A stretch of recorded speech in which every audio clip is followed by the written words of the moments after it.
subscribe to... I forgot the name of it.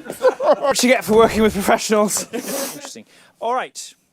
Now, next up, it is time for me to introduce a woman who is quickly becoming something of an icon.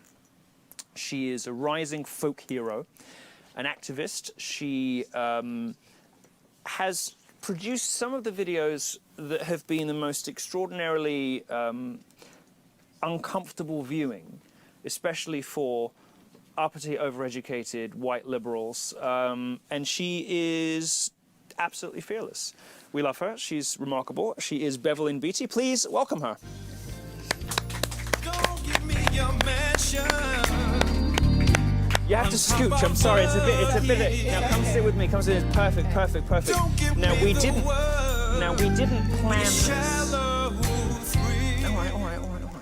It's available on iTunes. We didn't plan this, but we look like a Versace ad, don't we? It was so lovely. We get a little rococo with the leopard. It's fantastic. It's wonderful. I'm loving it. Now, I adore you. I have been watching you from a distance. I first saw you, I think, on Vice. Yes. When you were surrounded by black conservatives that made me want to vomit, and you were the only one. I don't expect you to say anything mean about anybody else. Don't worry. You could just in a dignified fashion just nod your head. But I was looking around, and I found you so arresting and so mesmerizing to watch because you seemed real in a way that other black conservatives, they so often quickly turn into dressing a particular way and talking a particular way. They don't seem able to connect with other African Americans in an authentic, direct way the moment they become or identify as Republicans. And what I see in you, and I've also seen it in Angela Stanton as well, I think. She has it too. And you saw the Breakfast Club hour that she was on. So if you didn't so if you didn't see that, Angela Stanton King, she is, she was on a small TV show. She's been in jail. She's been out. She was adopted by the King family, and she's now running for Congress. And it sounds absurd, and maybe I shouldn't pass judgment on stuff like this, but she seems to me, as somebody who, my whole family is, African American, she seems somebody who is, dare I say, authentically black, rather than kind of becoming something else. Yeah. Do you know what I mean by that? I know exactly what you mean. And I got the same thing. Yeah. And now I've seen you just like tear the place up all over the country. It's been amazing to watch. So I just want to play a video first, and then I'm going to ask you some questions, and then so people can get to know you a little bit. So the first one I want to play is, we saw just before the credits a video of you outside Trump Tower doing the Lord's work, and now we've got a video of you just flew straight up to Chaz. As soon as they announced that thing, you were straight up there. So here's you reading the riot act to some... so this white liberal woman, her body language is amazing. Let's just roll this, and then we'll have a conversation. Okay.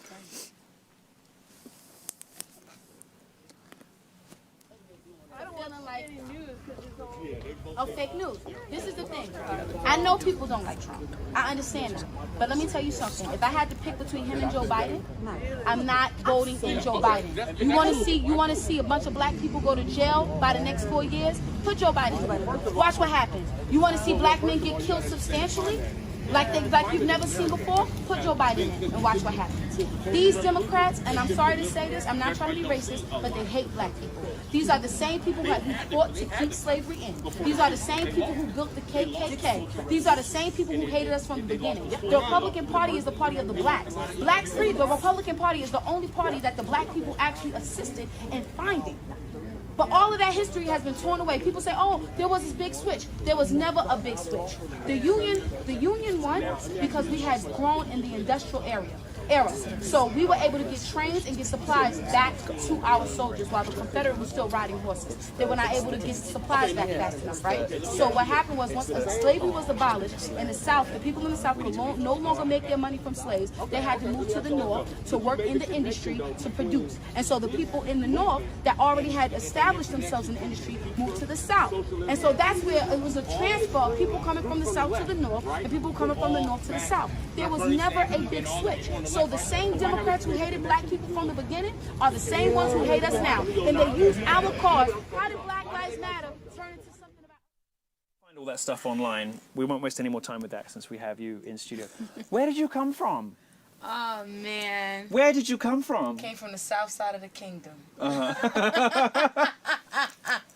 How did you become this? Because we didn't know you a year ago, and now suddenly everybody wants to know you, everybody wants to talk to you. Where did you come from? Tell us about your political and religious upbringing in Genesis. Who are you? The crazy part is I'm with Ministries.org, and we have been doing this since 2014. We've been hitting inner cities, hitting the ghettos, feeding the poor, in the crack houses, in the brothels. I mean, we were there. Yeah. You know what I mean? It's just finally a platform came, but it's this.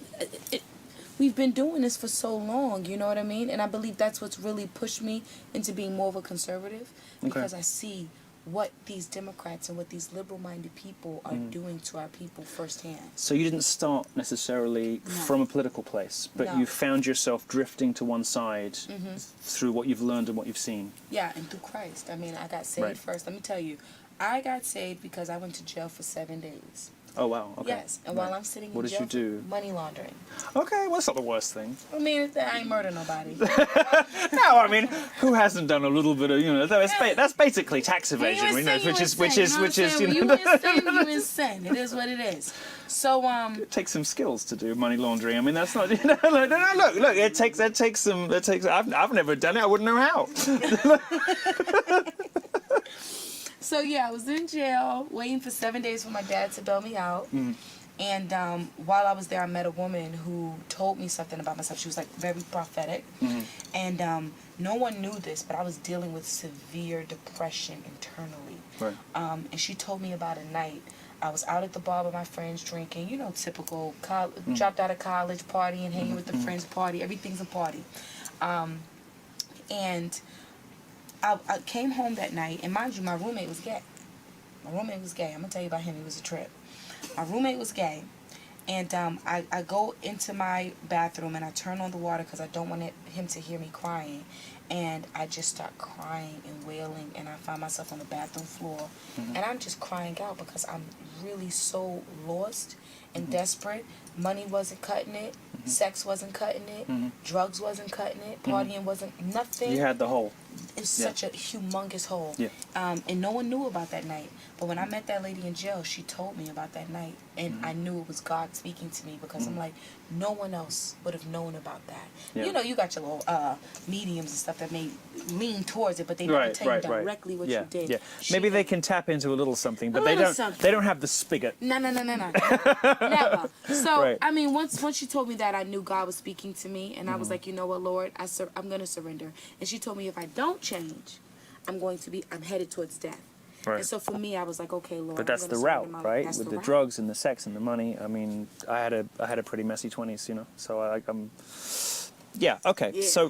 So you almost immediately, it seems like, dedicated your life to helping other people, which is always this inevitable result of being saved. And when people kind of come to the church a little bit later in life, they immediately want to be like, okay, how can I serve?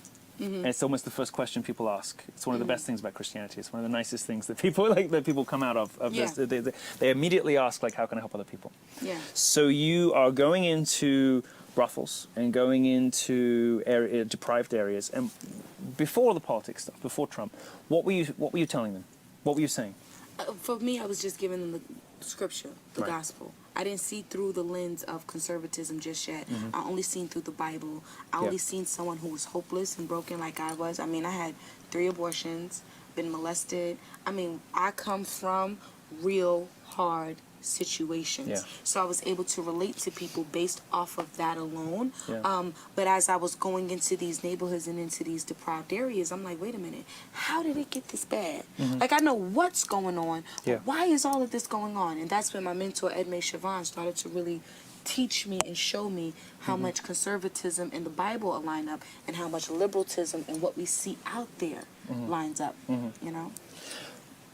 Were you a supporter of Trump in 2016 when he got elected? Were 100%. you okay? So you were already you're already seeing it by then. And in the years that have passed since, you're still full-throated in support, because perhaps you can see what conservative policies do. Sounds like, versus what liberal policies do. How did you get to the stage where you felt brave and courageous enough to go outside Trump Tower and like spill paint on the street and it looked like you clocked a police officer at one point? Like, where did that come from? Where did that come from? Milo, back in the day, let me tell you about me. That's nothing compared to. Listen, okay. I'll be ready to go upside somebody's head in a millisecond. We could go 0 to 100 real quick. Okay. So God just turned it around. All right. Good. Well, see, this is a great thing. You see, like I struggle with my urges and everything, and whatever. But there's a side to the flamboyance and performance and comedy that I'm trying to use for good, which seems to come with the part of the package. Yeah. So, okay. So you used what was already your natural like feistiness, right? And now you're throwing it into doing this. What is it that you hate so much about the Black Lives Matter movement in particular? I think a lot of viewers will kind of already know, but in your own words, to tell us what makes you mad enough to go and do that.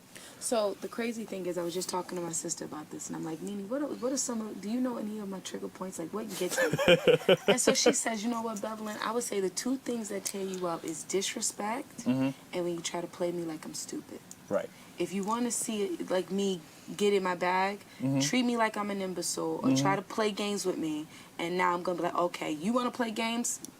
We're gonna end the games. That's kind of what I saw with that woman in the clip just a minute ago. We were just talking while it was playing. Yeah. The weird, uncomfortable body language that she had. Yeah. Where she was kind of like, it was a mixture of her feeling sorry for you, her wanting to fix you, her not feeling able to contradict you because she is a victim of this like identity politics stuff where she doesn't want to be like, contradicting a black person on anything ever, this sort of patronizing liberal politics. I found her body language very interesting while you were talking, because it's kind of like a little 2-minute tour de force that you give, and you actually do it better, by the way, than Dinesh D'Souza, who was famous for that argument, like, disproving the whole flip Dixiecrat thing, that you do. You do it more persuasively than he does, and he's the most famous for making that argument. So I loved watching it, but she just is kind of like squirming and crawling. It's like they can't handle the truth from somebody who looks and sounds like you. It's I'm gonna tell you a trip about this woman though. What they cut out in this clip was this. I was actually speaking to the black man with the red face mask. Because at one point you say, you know what I'm talking about, right? I was speaking to him. Right. So she walks in. She's trying to intervene. And she says, and really she just is like, so who do we vote for? What do we do? She was, in a sense, type of desperate. Because she's hearing, I think she was watching from the background. Traumatized all of this or stuff something. I'm saying. And she's like, wait, so if Biden, if there's no hope in Biden, then who do we vote for? And I couldn't just tell her, vote for Trump. Because she's going to be like, Black Lives Matter! You know what I mean? She's not going to receive nothing I'm saying, right? Yeah. So I had to break it down. I had to break down history. I had to break down the Republican Party. I had to break down the Democrat Party. And as I'm breaking it down, we're wheeling it back into, listen, if you vote for Democrats, you're basically going against black people off GP, because their agenda and their setup has always been to hurt the people and also really to rule this nation. So I think it was, for her, it was just like trying to calculate and click it in for it to make sense. You know what I mean? Yeah. When I listen to you speak, I have to, like, where did you learn all this stuff? Because I was lucky enough to have like a mentor coming up in journalism, and people telling me, like, go read this book, read this book, read this book, and I had like a support network all the way through. And it sounds like you pretty much taught yourself a lot of this, and maybe had one or two. Like, how did that happen? Like your political education.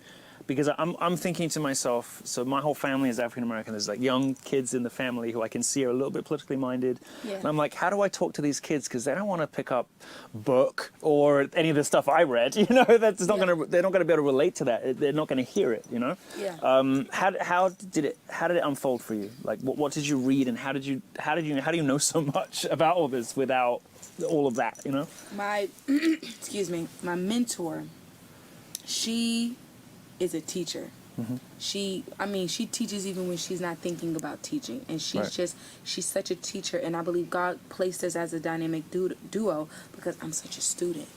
I'm learning. Even when I'm sitting with people, I'm just learning them. Yeah. I'm just a student. I just like to learn, period. So it's like if you tell me 1 + 2 = 4 and I know that it's right, You don't have to tell me 3 times. It takes Right. one time for you to tell me truth, Right. and I receive it, especially if I know it's solid. So another guy, David Barton. People don't know about him because only the Christian people really know about him. He's a Christian historian. So off top, the world kind of just like, we don't want the It's like historian. Christian music, Christian historian. Whack. Like, Not interested, right? Yeah. But this guy, when I say this guy's the real deal, and with the big switch thing, I actually didn't get that from him. I prayed.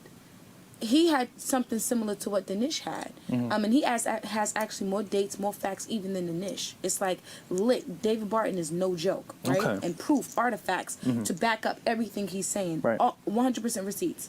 But I was praying one night and I'm like, God, really break down this big switch to me, because I'm like, what's happening? I'm understanding the history, but how exactly did it come to pass? And I literally got that revelation from the Lord. And then the crazy part is Rush Limbaugh had actually confirmed it. He was like, this is in history. This is solid, what she's saying. But it was God who gave it to me. Nice. So when you look at the studies, and certainly when I talk to members of my extended family, quite often you get the impression that although a lot of black Americans being very socially conservative in many ways, if you think about, the Proposition, whatever, California stuff, if you think about how people feel about a variety of different issues, a lot of black America is quite socially conservative. And a lot of black Americans feel like at least some of their points of view line up with the Republican Party. But there's enormous social pressure. Kind of stigma comes attached with stepping out of the Democrat lane. Yeah. And also something that's very successfully been done by some black leaders and by Democrats, associating the destiny of every black person with the destiny of each individual black person, right? So we all got to stick together, because if we start falling out of line, we're all screwed. Yeah. Now, how did you manage to beat these two incredibly powerful influences that seem to, if you like, cow or dissuade or crush so many other black Americans who kind of are almost there, but they just can't get over the wall? What is it? How did you get the strength to just be like, this is bullshit, and I'm going to go and do my thing? Like, where did that come from? Milo, I lived it. I lived it. I seen what liberalism does to the black community. Right. I seen the cost when a dad is not in the household. Okay. I will never forget the day my dad left at 5 years old. You were 5, my household changed completely. Yeah.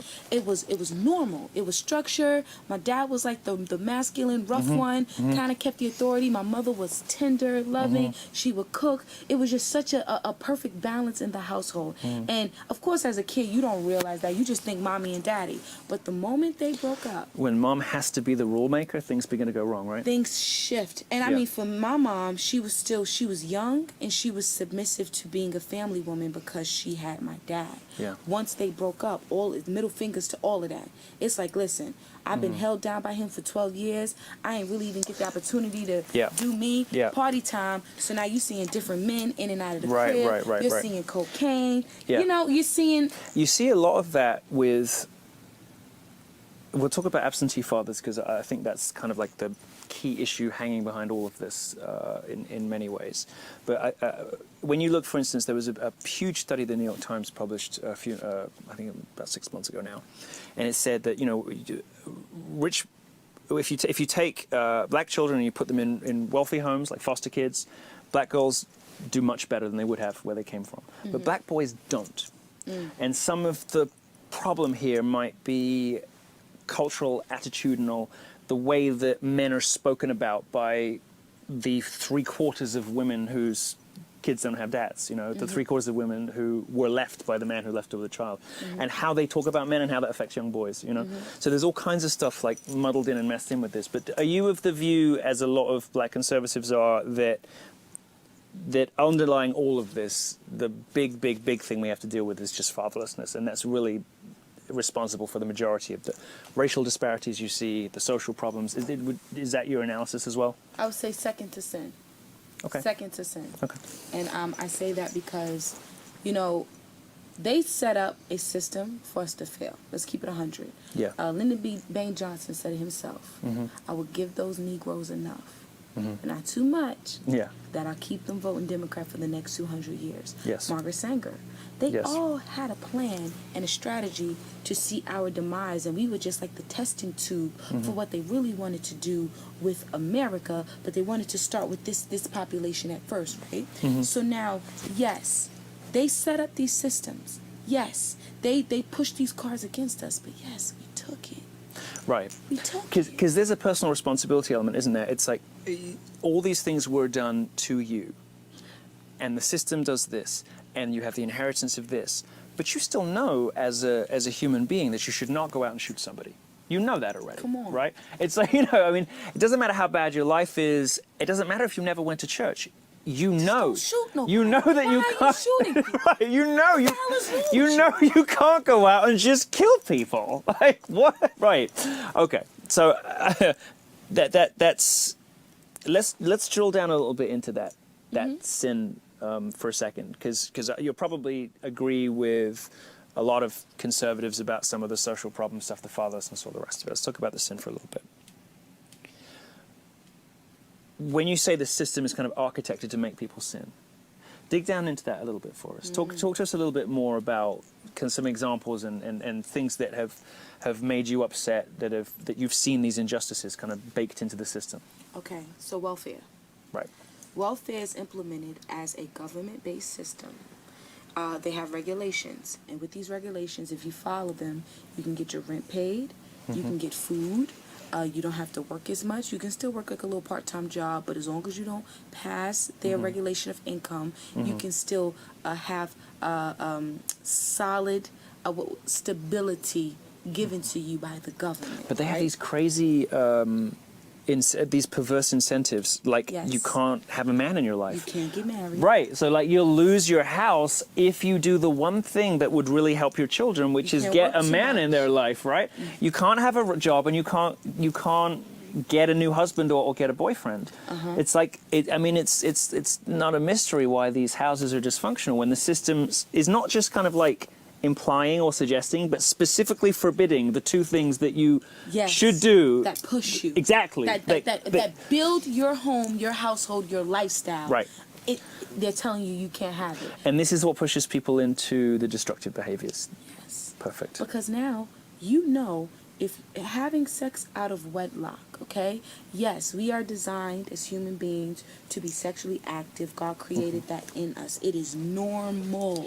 Yes. But when you start to do that outside of what God built, the covenant God created, which is a man and a woman coming together intimately under his covenant in marriage and reproducing beautiful babies, you've missed it. So now you have women who are naturally ready to have sex, and you have men who are ready to go, TTG, but now they're not deciding to get married, so they get together for maybe 3 months, baby comes out of it, they like, you know what, I'm good on that, baby mama, and then she meets a new guy. She still ain't get married to him because she need her benefits. That's baby daddy number 2, baby daddy number 3. Yes. Sin. Yeah. Yeah. I mean, it's something that has broken my heart seeing it in my own extended family is people who have been trapped in this, and as a result have, you know, kids and different men, and just it shows you the powerful effects of government policy, and specifically on Democrat enacted government policy. Talk to us a little bit about, we'll talk about sin, let's talk about drugs. What's your position on the Clinton crime bill, and what that particular moment in history did for the black community in America? Well, I will say this. A lot of times they say, they put the drugs in our neighborhoods, and then after we were addicted to them... Didn't the CIA, like, get a bunch of people addicted to stuff? I agree. I think all of that is true. That is not a conspiracy. I'm fairly sure that happened, right? Definitely. First of all, African Americans, we in the middle of Baltimore. Where we going to go find poppy seed plants and all of that and make cocaine? How the hell is that going to happen? All right? They got to process that and bring it somewhere, and it just happened to land in the inner city ghetto of Baltimore. All right? So now, because we so enticed just by sin. First of all, the man ain't working. It ain't like he got to get up early in the morning and feed his family. He ain't got nothing to do. The woman over here chilling, whatever he doing, she doing. So they're like, cocaine. I heard if you smell it, it make you feel a certain way. Let's see what happens. Now everybody, cocaine's too expensive. Let's mix it with some baking soda, cook it, make crack, and then we can spread it out a little bit longer. So now you have a community on crack. So they set us up. Which is awful, by the way. It's terrible. I smoked it with a homeless person once, and it was ghastly. You smoked crack? I did. You did? One time. Why?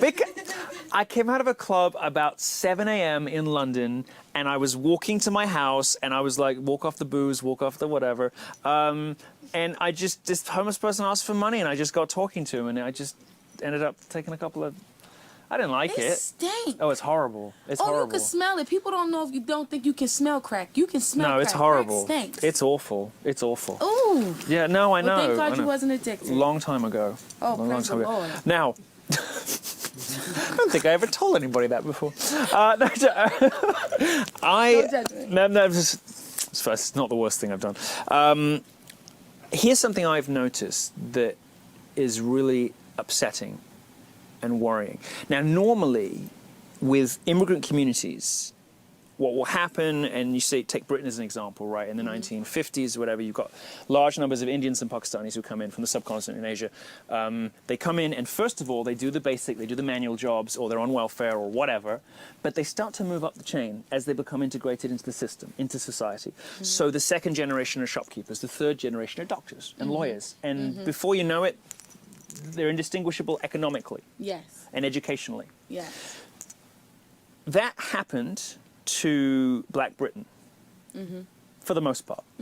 But it has not happened to Black America. And another thing that's now making the situation even more complicated and even worse is that the Democrats are now, it seems to me, you tell me what you think, but it seems to me the Democrats are now like, okay, so we've got blacks in the bag. We don't have to worry about you anymore.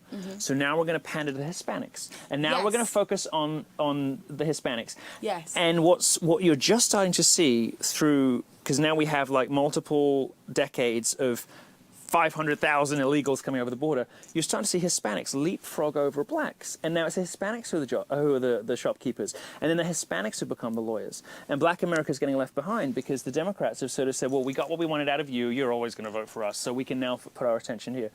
Is that your perception? 100%. And the thing is, it seems as if every other race is not willing to fall for the bait except blacks.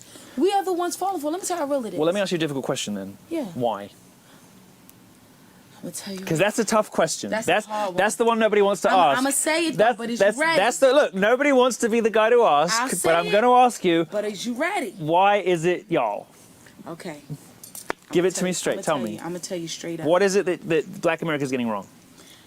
Black America, okay? The moment we submitted to wanting to be treated equal and knocking on everybody's door and begging them to see us as equal rather than value ourselves, we played ourselves. So seeking affirmation from elsewhere instead of realizing greatness from within. That's why I would not march. Got it. If I went back in time, I would not march with Martin Luther King. It's a very powerful answer. And I would not march with Malcolm X. But I understood both perspectives. Yeah. That's really interesting. So with that in mind, what would you tell young black boys and girls now? Because you know that. How would you give a leg up to the people that you can reach? What would you tell them? For me personally, I would say straight like this. Listen, how can you yourself expect a white man, a Spanish man, or any other man, or any person of another race to respect you when you don't even respect yourself? Right. You can't even go into your own neighborhood because you'll get beat up. Yeah. You can't even hang with your own friends because you might get shot. You're trying to push a narrative to somebody else to respect you, but you don't care about yourself. It starts here. My worry for Black America is that Republicans have been, let's say, negligent. Yeah. Maybe ignorant. Democrats have been outright malevolent and evil. And between these two parties, Black America's basically been either abused or ignored. And now one of those parties is just importing a whole new minority, so they don't have to worry anymore. Yeah. And the black community has so kind of successfully walled itself off from that first party that you're going to find that this ever-shrinking part of the overall electorate or at least this not growing part of the electorate, has absolutely nobody that will look out for them. Because the percentage of black Americans isn't going up. It's staying about the same. It's like 12, 13%, 12, 13% all the time, while the proportion of Hispanics is exploding. So you've got Republicans who are like, we tried. Yeah. And now we give up. And maybe they did. Maybe they didn't try very well. But some of some of them are a bit hopeless. But some of them tried for a bit. Yeah. And Democrats who are like, well, we got what we wanted out of you. So my worry is, Black America's just going to have no party that cares, because that's what they need. There's going to be. That's what they need, though. Wow. Okay. We've been asking. It seems as if all we ask is, what can somebody else do for me? What can you do for me? What can you benefit me? You think the Jews was asking that?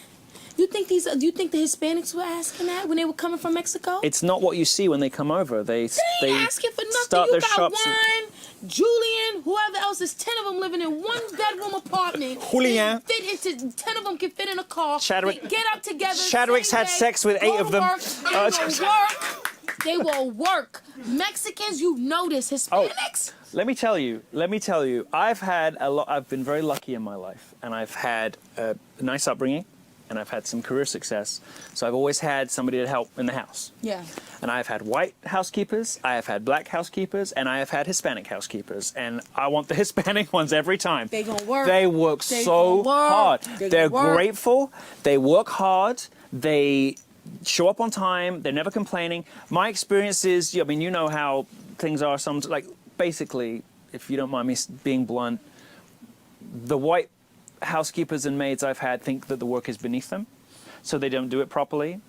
And I think some of the black maids and housekeepers I've had have been distracted by other things in their life. They've had issues and problems, and that's kind of, drama. So drama. So they don't come when they're supposed to come and all the rest of it, because there's so much going on. Drama. They're pulled in 9 different directions. And so true. Yeah, but the Hispanics, Tatiana. Oh, I dream of Tatiana. Look, I remember it well. I remember it like it was a marriage. Like it's just, honestly, 2018 to 2019, Tatiana, she was amazing. But they work so hard. Yes. And so what you're saying, which is incredible to me, is maybe short-term pain for long-term redemption, right? Republicans, okay, fine. Black community, you've cut yourself off from the Republicans. Sorry to both of you. Democrats, maybe we should just let them focus on the Hispanics, so Black America learns that it only has itself. First of all, let them focus on the Hispanics, because they're not going to give every far. A Hispanic it's in their DNA to work, and it's in their DNA to manifest and grow. That's what they do. That's why they're always popping out babies, always working small jobs. They take all of the middleman jobs. Hispanics have them. They're not going to submit to government. They're not going to submit to the Democrats. They might use them so that they can be then turn around and bite the hand. Of course they are. It's the black folk who are just still on, again, distracted. We focused on this and we focused on that. What's the name just bought that new Lex, and that's so nice, and such and such just had a new baby with such and such. You heard about them? Rather than listen, what's going on in your own household? Yes. Manage what you got over here, yes. And don't worry about what's going on over there. It's the talking. It's the look. I live with African American man, 9 hours a day. Sister, cousin, mom. What are you talking to these people for this long about? Nothing. What? I know. And it's like, and sometimes I'll eavesdrop, and she's talking about making the kids spaghetti. And I'm like, what are you doing with your life for so many hours a day on the phone? Wait. I gotta understand what you're saying. Wait a minute. Let me just register. I'm saying. So even. Okay. Wait a minute. This is groundbreaking. Wait a minute. So even if it's in a man-on-man relationship, somehow, some way, you can still register that homeboy need to be doing something else besides sitting on that phone. Look. So it's like if you could take the black out of the hood, but you can't take the Negro out of the Negro. It's just some things just is there. Look, and I'm not saying there's not some crazy white things about me, because I'm sure there are. Oh, there are. We don't even know each other, and but you already know that. Yeah, listen, okay. Irish people are tripped. I'm fully aware. I have a little of that in me. No, but I'm just like, what are you doing? talking so much about nothing. Nothing. You know, because I was listen, when I go to the black community, it's like, and that's how I learned how to just be quiet and listen, because now I have to use everything that they talk about against them, because it's all of this, you know what I'm saying, because, you know, you just heard, and I was just thinking about such and such, and, you know, they say that the breakdown of the such and such, and the black man really was the first, and it's all it is. This is why black people make such good pastors, because you have to be on stage for 2 hours, and you've got quite a short passage, and you have to make this last 2 hours. Well, let me tell you about my sister, and she, you know, you're just off. That's a fact. That's crazy. That's crazy. You was reading us. Oh, man. Okay. I just, you know, look, it's my family, so I've seen things, you know, like you notice patterns after a while. All right, so let's talk about church. It seems to me that when Democrats want to reach out to the black community, they'll do it with the promise of handouts, or they'll do it by pandering with Black Lives Matter. But they'll never approach Black America in the one way that so many black people actually are enthusiastic, which is through God, right? Through the church. Mm-hmm.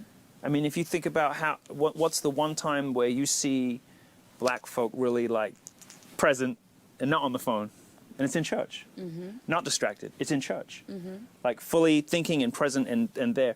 And why does the progressive left and the Democrat Party not speak to black people in that language? And why have conservatives who do speak that language failed to connect with blacks, even though they have it in common? What do you think is responsible for that? Well, I believe the first portion you said, let's start with the conservatives. You said even with the black conservatives, we, as soon as we, and I'm going to admit, when I went to YBLS, I said to Edme, I was like, yo, all the black conservatives is dweebs. Like, these guys are straight dweebs. No, look, they decide they're Republicans, and 2 weeks later they bought a suit like this, and they're wearing bow ties. Oh, Republican. It was a dork. Like, listen. You can be conservative and not be a dork. Like, just relax, bro. It takes so much effort to be a dork. Just chill. I know. You know what I'm saying? I know I'm not tripping. It's exhausting. It is. It's exhausting. Listen, I know everything. Having to iron collars, making sure you shoot. And they gotta sound so smart. You gotta just sound like you're better than everybody. Brother, just relax. Just simply say what you're saying. But this is why I just saw you and fell in love with you from a distance, because it was you and Angela Stanton and almost nobody else. Almost nobody else outside of church, you know? Yeah. Almost nobody else out there in the street just talking like somebody that I know in my real life, you know? Layman's terms. I mean, they turn into I call them Stepford blacks. The you know, I don't know, you see them walking around in bow ties at the RNC, and they're like, oh yes. Well, I'm going to be at the Heritage Foundation thing next week. I'm like, who the fuck are you? Do you know? Do you know? I call them Stepford blacks. I'm sorry. But I'm gonna tell you the trip, though. We're not answering the question, but we are having fun. Just the trip, though. A lot of them, no shade, were raised that way. That's why they come from white families, or they were adopted, or even their parents were raised a certain way to where they're actually just like that naturally. But then you got some that fake the funk. You do. But for the most part, who fakes the funk? Come on. I ain't gonna say. We'll talk afterwards, but they already know. Listen, and real recognizes real. We can leave it at that. We can leave it at that. But yes, Turning Point USA. Like I said at the beginning of the show, I don't expect you to say anything. You could just smile sweetly into the middle distance. You don't have to acknowledge anything I say about anybody. But that's Jesus is Lord. God is good. Oh, fake the funk. There we go. Yes, you met Rob Smith. No, I was just kidding. But he doesn't even. About the conservatives, like they, it's hard to relate. It's one thing if I just picked up this Bible and I just read scripture to you and I said, okay, well, the Bible says boom, boom, boom, boom, boom, boom, boom. Yeah. But it's another when I'm ministering to you, and the word is now becoming life and communication between us two, because it's the living word. It's not just a book, right? As to where the Democrats, they will never bring that to the black community unless they nitpick at it. Because if you read that in its totality and you see truth, a lot of the black community are going to have to look at that and say, wait a minute. And you can't keep up the fiction, right?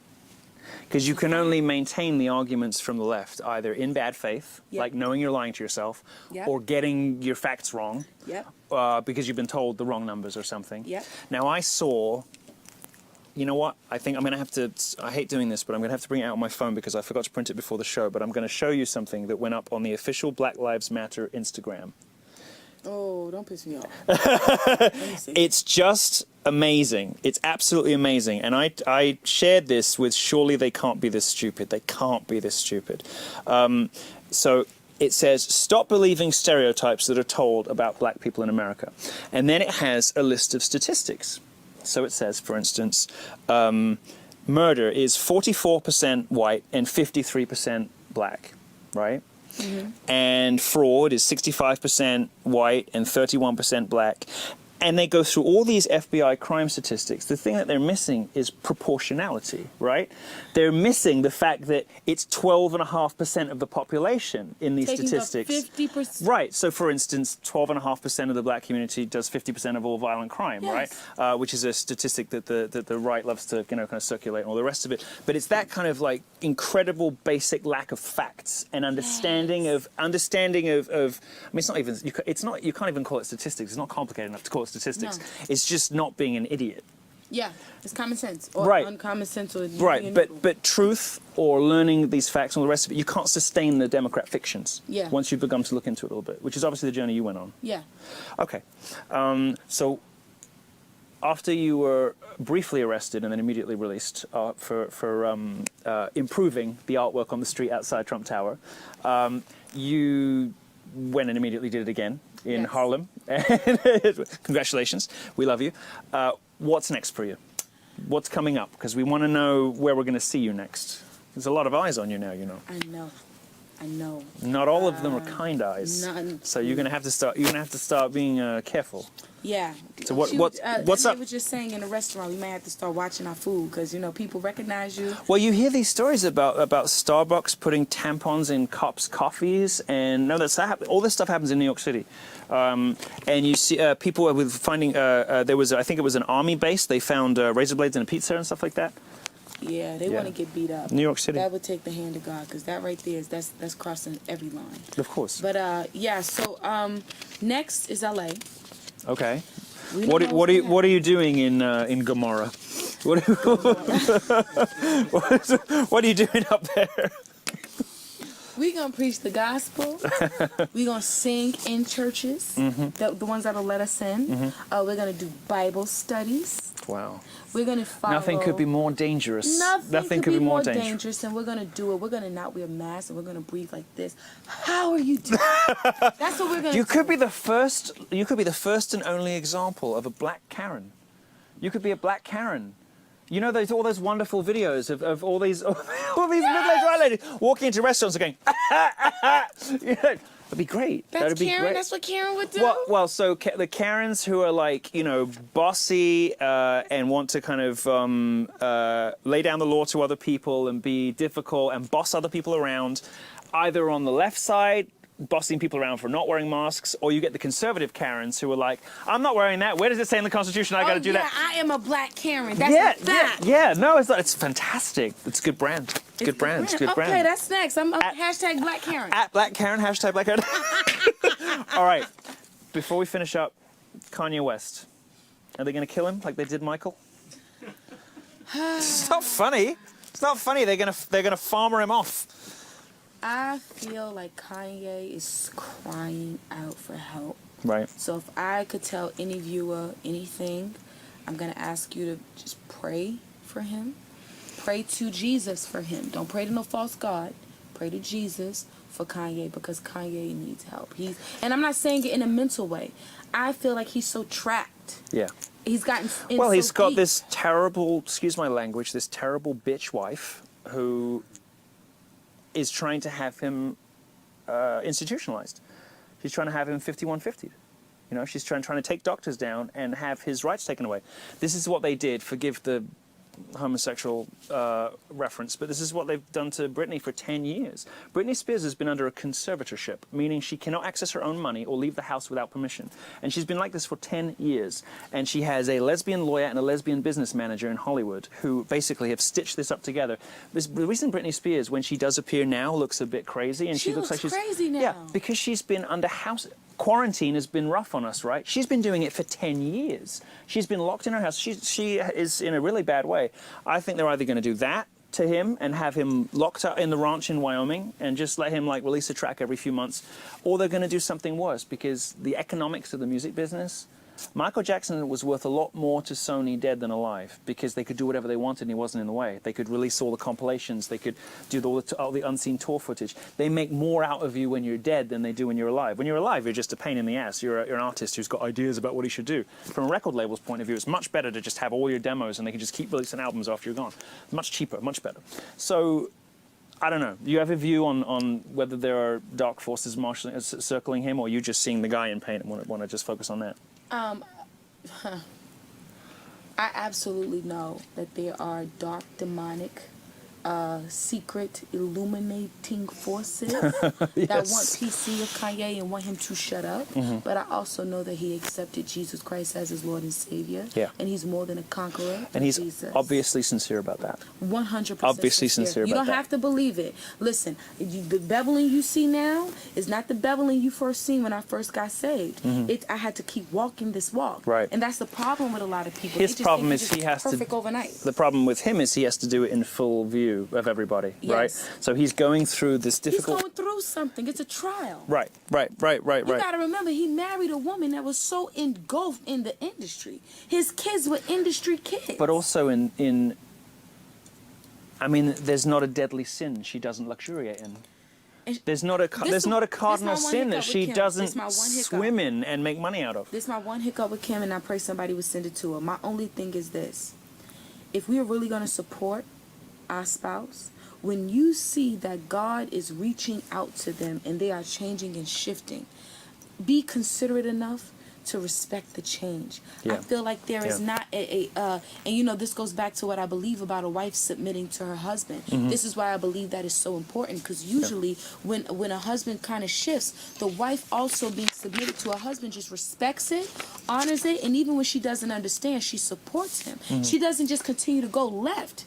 You know, and I'm not blaming her, because again, we're living in a world where feminism and this ideology of just being ruling over man is just, it's okay. But so I feel her issues too, but at the same time, we need to consider the fact that this man has given his life to Christ and he's trying to change. It seems to me as though if he were to really see this journey through, it is inevitably going to lead him away from a woman like that. Either she gonna change or they gonna separate. Right. One or the And other. she's probably not going to change, because the formula's working pretty well for her still. And in any case, you know, the amount of control she really has over. You know what? I'm gonna tell you this. I never really was a fan of Kim Kardashian, and I even told Emma this. I said the one thing I liked about Kim is I seen when he went through that mental breakdown. You know, when all of that happened before he came out about Jesus, he went to like a serious mental breakdown. And what I appreciated about her was that she wrote it out. I mean, Kim is a beautiful woman, money for days. She easily could just dub Kanye and get another new boo thing that would be up under her, right? Yeah, but he's a handbag to her. She's married to the only megastar left in the world. There are no others. Who else is there? He's the only remaining She can give megastar. it Drake. Drake's even gayer than Kanye. I don't know if it's even for her that would be a stretch. He wouldn't even be able to pretend to be interested in her. Now, come on. All right, one last question, and this is the edgy. I always ask an edgy, difficult question at the end of the interview, right? Okay. Do you think that there is anything unusual or weird in the fact that Nick Cannon, who said that white people were, you know, less than, lack of melanin made them in some sense subhuman or something. He said on and on and on about white people, and then briefly mentioned Jews. His apology was about Jews. He got fired for the comments about Jews, but he was never brought to task about what was arguably the only actual racist thing he said. I mean, his observations about who wields power in the music industry are objectively true. As a Jewish person, we do, like have disproportionate influence in a lot of these industries and all the rest of it. What he said about that seemed to me to be objectively true, but that's what he got in trouble for, and that's what he had to apologize for. But I suppose what I'm really asking is the kind of ugly things he said about white people that seem now to be taking root among a particular class of black celebrity, which is maybe wrapped up with the Farrakhan stuff that Snoop's always been into and is now filtering down to younger generation. Yeah. Is that a rising problem? Because given that the left is always going to forgive it, it seems like it's only going to grow, right? So yeah, let me ask you a slightly different question. It seems like it's blossoming, and the left is allowing it to blossom. What's going to happen? Where is that going to lead us? When these black celebrities, who, by the way, have made their wealth off the back of majority white audiences, what's going to happen? What's the end result here?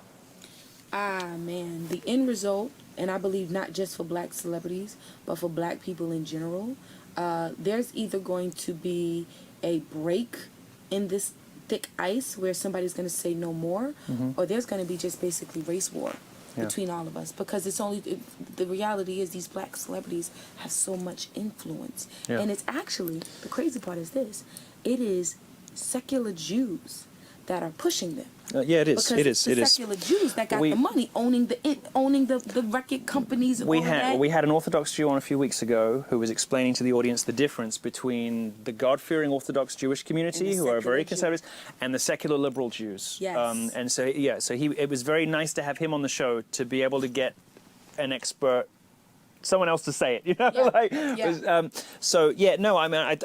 think it's true. It's just terrifying. It's just terrifying. All right, let me ask you one last question, and then we'll wrap up. It's been so amazing to have. We're very lucky to have you. We're not going to be able to get you. 6 months' time, we won't be able to get you. We have to go through 6 layers of assistance just to see if you're free. We will in 6 months' time, because that's 6 layers of assistance just to see if you're free. 6 months' time, you're going to be that much in demand. I'm telling you. I'm predicting it now. You're going to have your manager's going to have an assistant who Chadwick will talk to and say, "Well, I'll have to get back to you. She might be free in April." That's what's going to happen for you. No, I can tell. I can tell you. See, I can see. I remember when you emailed me. See, remember that you did. I do remember that. We ain't gonna tell nobody. No, we don't. That's no. I saw you on that Vice thing where they put together this incredibly awkward panel of black liberals and black conservatives, and it was just the whole. Everything in the room. Have you ever seen a movie with Meryl Streep in it, and you can't see or hear anyone else except her when she's on screen? Yes. You have that. You have that, and you had that in that video. I couldn't see or hear anybody else because that's the level of charisma that you have, and the fact that you've gone through this journey and you're now gonna use it for good. It's a very powerful thing, and it's wonderful to watch.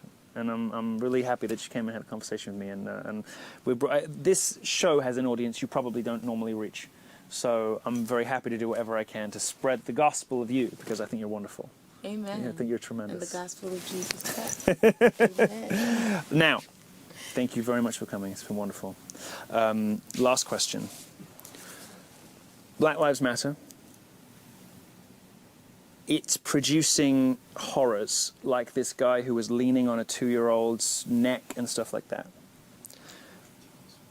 How do you tell people who are listening to horrible messages from pop stars, from liberal media, all the rest of it? What do you say to them? What's your message to Black Lives Matter? We had you on because you've started to blossom. I knew about you before because, I pay attention to things. But most people heard about you from outside Trump Tower or from Chaz or whatever. And it all started with Black Lives Matter. So let's finish with Black Lives Matter. Okay. What do you tell the young, impressionable 15-year-old boy who was looting, who has been listening to what his favorite rappers say about white people? What do you tell him to give him a chance to turn it around? If you have 30 seconds to speak to him, what do you say? 30 seconds. Listen to me. If you, young black man or black woman, support Black Lives Matter, I'm letting you know right now, you support a group that hates you. They want to see you fail.